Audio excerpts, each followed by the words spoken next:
My top 5 picks for the festival are the following. Na Hongjin's The Yellow Sea. The Yellow Sea is Na Hongjin's second feature. His first was The Chaser, which screened to total popularity at MIFF a couple of years back. This one is a step up in every way. It's a sprawling, ambitious, slightly over the top, slightly ridiculous crime saga, which takes in a guy called Yunam, who lives in Yanbian, which is on the border of Russia and China. He's a taxi driver, has racked up serious mahjong debts, and agrees to go to South Korea to kill a businessman.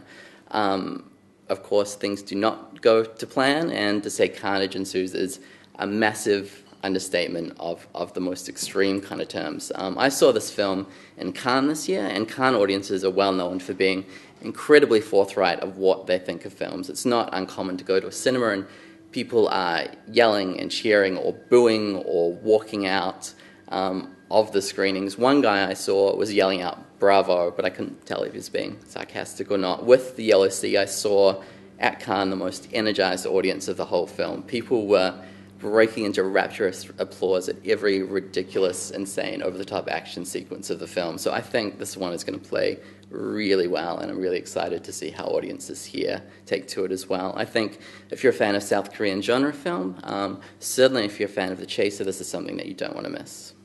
Another run picks for the festival for 2011 is Familiar Ground. Stéphane Lafleur's film takes in the somewhat uneasy relationship of a brother and sister in an always white, wintry Quebec. It looks at the consequences of a series of accidents on the relationship between the two siblings. And it does so in a slightly curious metaphysical way when a certain stranger from the future, who's a car salesman who approximately comes from 6 months into the future, visits the brother Benoit to announce that his sister is in dire danger. It's quirky, and as terrible as the word quirky is in terms of describing films, it's quirky in the best possible way. It's both very droll and it's slightly metaphysical. It's very, very assured in its direction, and it's something that is a real curiosity but still lingers in your mind well after seeing it. Another pick of mine for MIFF 2011 is Give Up Tomorrow. Michael Collins and Marty Sujuko's documentary is on a real hot streak at the moment. It won the Audience Award at Tribeca, as well as a special jury prize. It got runner-up Audience Award at Hot Docs. It's also just won the Audience Award at Sheffield Docs, all within a space of about 3 months or so.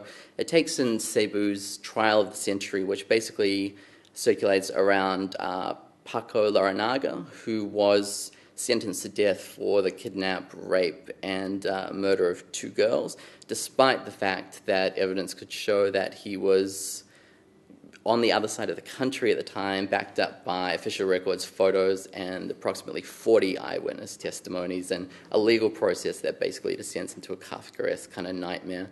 The film was shot over 6 years, and it circulates. And the film itself is a murder mystery of total engrossing terms, many, many twists and turns.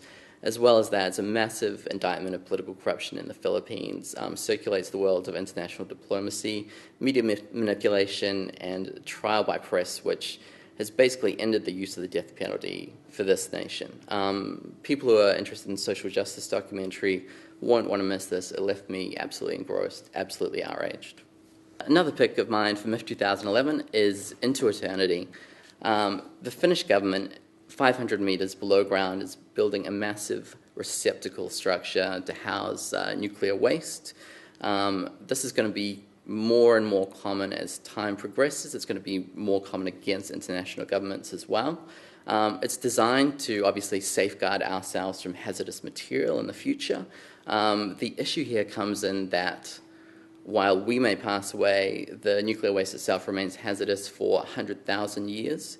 And so the government with the structures is having to build something in terms of a man-made structure that will have to outlast every single physical institution that has been built in the history of humanity.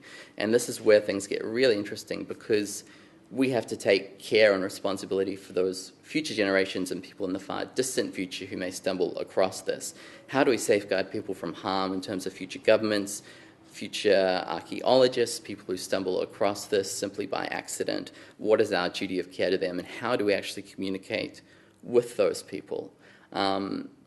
the documentary goes beyond that simple, well, not simple, but that very first kind of foremost question of nuclear waste, to ask ourselves how we ourselves contemplate our own future and how we can actually connect to it in very practical terms. It's a really mind-bending central moral question, and it's something that I think is really fascinating and a really strong talking point for audiences. Jeff Nichols' Take Shelter is another one I picked for the festival for 2011.